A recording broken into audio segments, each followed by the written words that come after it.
دوستای عزیز، این طرح مورد نظر رو من براتون انتقال دادم و کاملا سشوار گرفتم. سشوار خیلی مهمه توی خشک کردن طرح. شما چه روی پوست مصنوعی چه روی پوست طبیعی باید از سشوار استفاده کنید. حالا روی پوست مصنوعی میتونید از سشوار گرم استفاده کنید، 1 دقیقه حالا سشوار بگیرید اوکیه، کافیه. و روی پوست طبیعی شما نباید از سشوار داغ استفاده کنید، باید از سشوار سرد استفاده کنید که آسیب به پوست نرسه. خب من طرح رو انتقال دادم، خشکشم کردم و میخوام شروع کنم. قبل از این که شما هر لاینی رو بکشین باید، حالا اگر روی پوست مصنوعی وازلین بزنین، اگر روی پوست طبیعی باید کرم حین کار بزنین. هم باعث میشه که خیلی راحت‌تر تمیز بشه پوستتون از رنگ، همین که سوزن خیلی راحت‌تر توی پوست حرکت میکنه. خب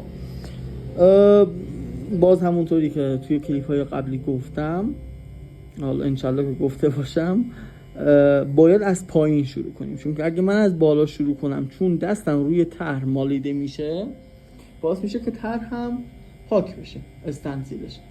اما وقتی از پایین شروع کنم دیگه لایه به لایه میرم بالا و استنسیلم هم خراب نمیشه. توی طرح‌های فونت ما از سمت راست شروع میکنیم به اجرا.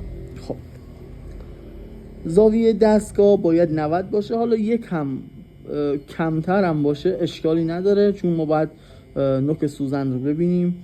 نوک سوزن حدوداً 2 میل از سرپلاک اومده بیرون و ما 1 میلیمترشو وارد پوست میکنیم.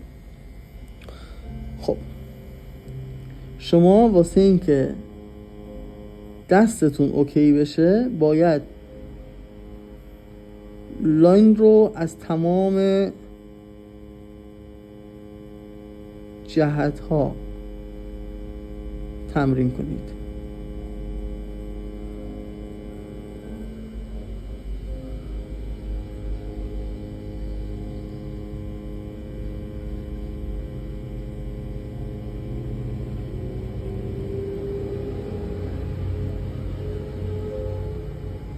باید بدونید فشار دست کم بهتر از زیاده، چون فشار دست زیاد رو ما نمیتونیم جبران کنیم، اما فشار دست کم رو باز ما میتونیم یه سری دیگه حالا روی اون خط ما اجرا داشته باشیم.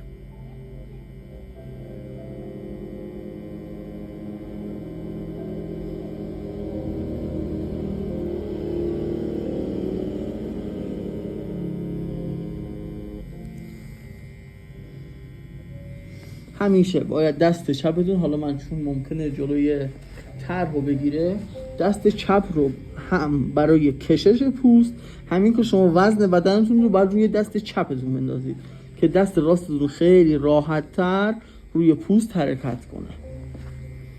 به همین شکل میبینید.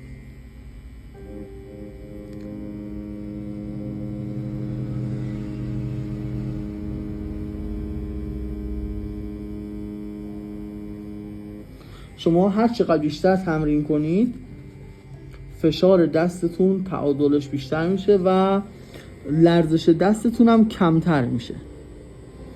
یعنی شما باید علاوه بر تمرین روی پوست باید حالا اگه بتونین تمرینات مچ رو داشته باشین بی‌نظیر میشه.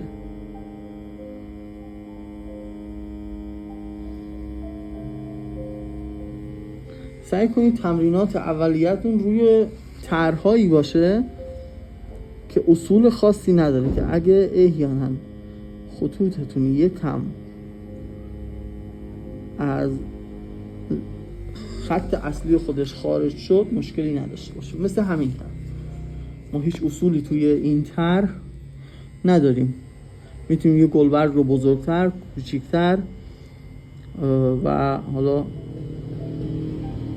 اگرم اشتباهی هم رخ بده اشکالی نداره.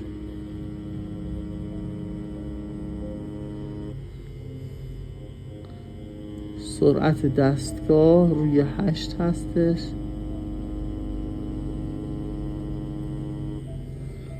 بازم جا داره که حالا بیشتر بشه. باز بستگی به سرعت دست خودتونم داره.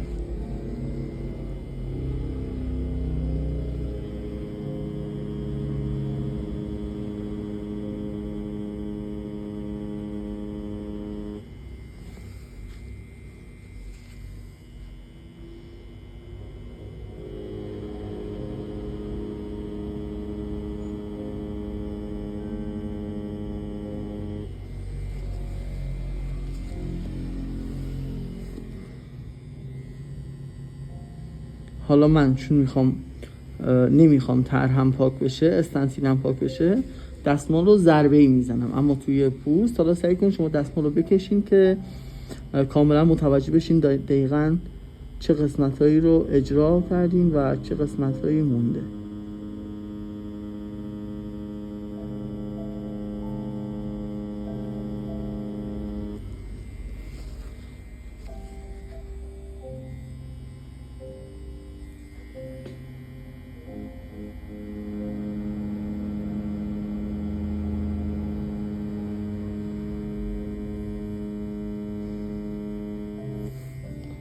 تمام تلاشتون رو بکنید که فشار دستتون کنترل شده باشه.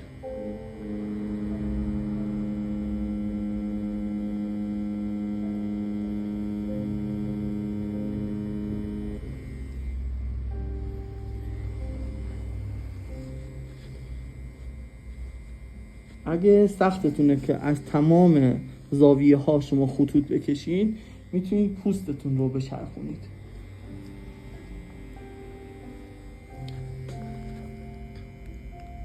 اگه زاویه دوربین به هر دلیلی اوکی نیست، به گاهی تار میشه، من عذرخواهی میکنم. ما تمرین لاین رو توی تمام آموزش ها داریم.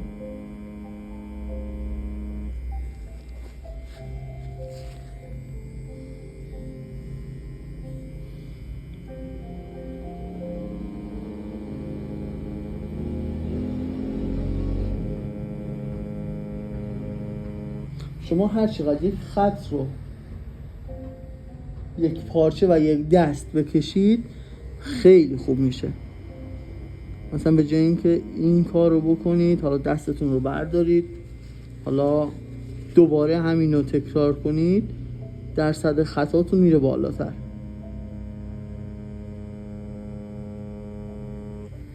یا توی اجرای خطوطتون به هیچ وجه به قول معروف یویو نباشید، یعنی به حالت بریده ببینید این کار رو انجام ندید.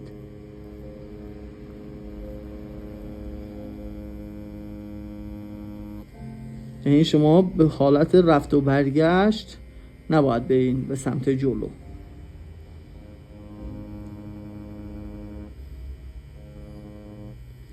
سوزنی هم که استفاده دارم میکنم RL3 گرید 8.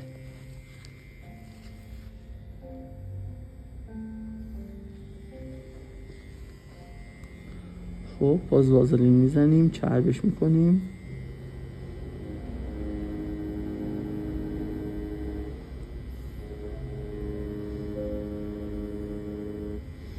باز پشت بند این کلیپ اندازه استاندارد برداشتن رنگ از توی کپس رو من یه ویدیوی کوتاه میگیرم که بدونید که نه زیاد رنگ بردارید که باعث کثیف کاری بشه و نه خیلی کم بردارید که باعث بشه مجبور شید سریع شارژ کنید رنگتون. بابت صداهای پس زمینه هم عذر میخوام. با سالن یه جاییه که ماشین زیاد رد میشه.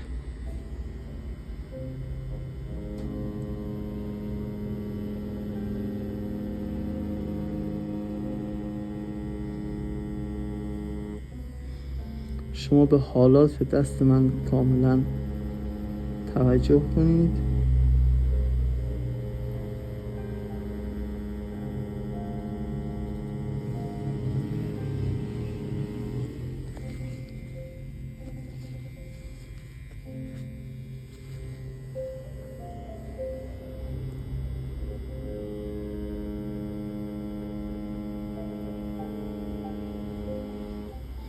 قبل از اینکه استنسیل رو بچسبونید کلا روی پوست، سعی کنید با الکل پوست رو تمیز کنید از چربی‌ها. الان که دقت میکنید ببینید من دستمو که بکشم سریع پاک میشه. ببینید این لاین پاک شد. اما خب همونطوری که گفتم چون این نوع کارها هیچ قواعدی نداره، من خودم میتونم مثلا یه گلبرگ رو اضافه کنم.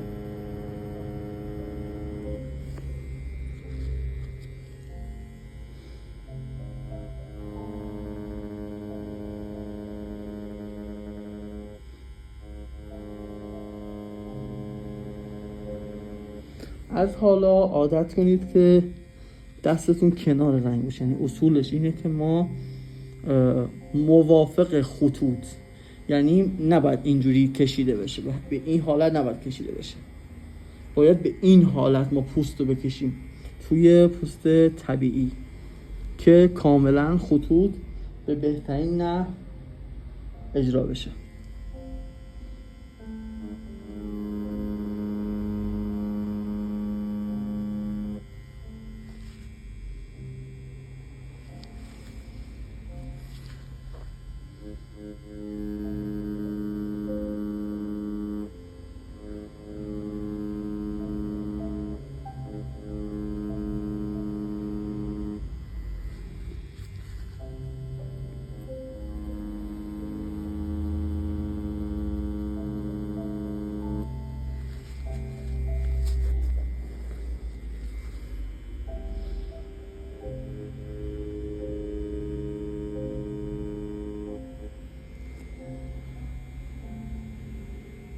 بله خب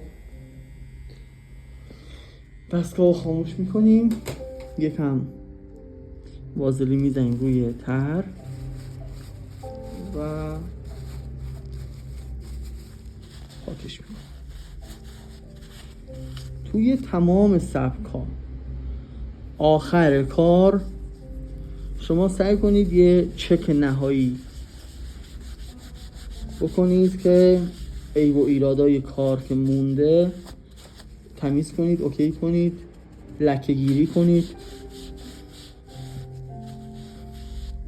جاهایی که نیاز دوباره کاری بشه انجام بدید حتما و سعی کنید تو همون جلسه شما کار رو تموم شده انجام بدید. یعنی کار رو تموم کنید و حالا اگه نیاز بعضی طرح‌ها باید چند جلسه انجام بشن، سعی کنید هر حجمی رو شما دارید انجام میدید، تتو میزنید، تموم شده تحویل بدید. اینجوری نباشه که شما این گلبرگ رو حالا نصف نیمه ول کنید برید گلبرگ بعدی. اینجوری حجم کار زیاد میشه و به جای اینکه سریعتر تموم بشه بدتر دیرتر تموم میشه و کارتون چرک میشه. الان من یه چک میکنم، مثلا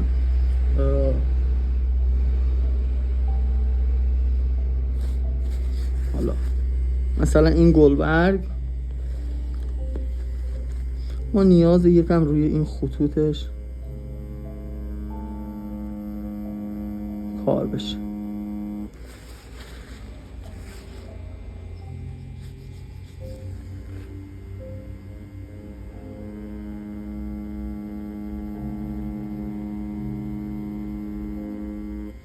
یه چیزی راجع به پوست مصنوعی و پوست طبیعی، ما توی پوست طبیعی خیلی راحت‌تر کاشت رنگ داریم.